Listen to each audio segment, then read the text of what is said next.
Back at 8:12 right now on your Thursday morning. This is a live look from our camera on top of Lookout Mountain. You see those blue skies as we get ready for another day in the upper 60s. Still cold out there, so grab your jacket if you have to head out the door soon. It's back with forecast in just a couple of minutes.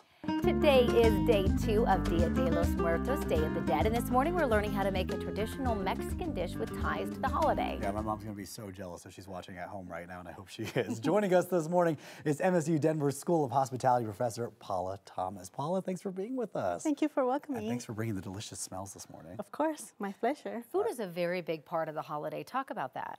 Yes, so when we build an ofrenda, which is an altar for the ancestors who passed away, their souls are coming down from the journey. It's a long journey, and we want to welcome them with food that they love. And so one dish that is very beloved across the whole of Mexico is pozole, and specifically pozole rojo.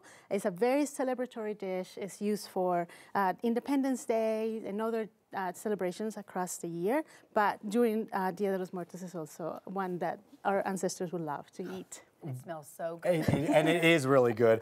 For people who aren't familiar with pozole rojo, tell us a little bit about what's inside of it. Yes, so to make a pozole rojo, you first start with meat. So you can be pork or chicken. In this case, we today have pork. And you first make a broth, a very flavorful broth with that meat, and some onion and garlic and bay leaves. And that can cook for a couple of hours, just making your kitchen smells beautiful. Then once that's done, you know, your meat is tender, you're going to make an adobo, which is what makes our pozole rojo. And the adobo is made by using guajillo peppers. And you want your peppers, you want to clean them up a bit. And then, interestingly enough, you're actually going to, when you cut them... Oh, the little seeds. You get the seeds out, which is like, counterintuitive to think, well, I want the seeds. But we want to control the heat. Oh, and that would make it super spicy. Okay. Which actually noted. You might like, because you like the spice. Well, I have spice for you. but we want the broth to be flavorful, and it has that sweet chili flavor, but not too hot. So we take those and we cook them with onion and garlic over the stove with a little oil, if you have a comal, if not on a cast iron skillet. And then once it's soft, we add a little water and steam it for a little bit, and then blend it with a little bit of hominy to make this sauce, which is our adobo sauce. And that is what we add to our pozole, which at that point is more like a broth, and we add it to make it super, super flavorful. This one already has. Oh and then it turns it that beautiful. Right here, my friend. Oh my gosh, serve it up. And then we add to that broth, the pozole, and also the hominy. And hominy is a corn, dry corn, very traditional, that even the emperor used to give to the gods as a way to celebrate the end of the season.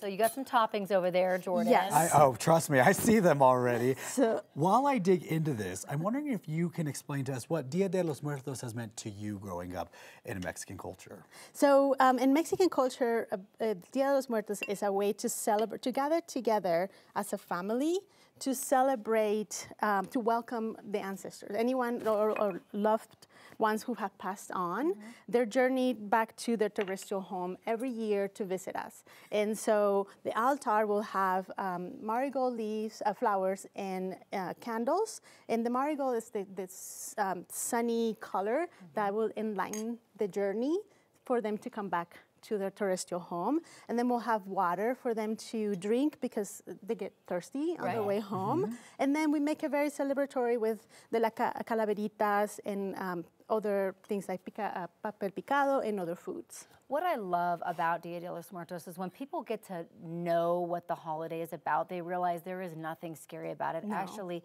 it is such an incredible thing for families and traditions.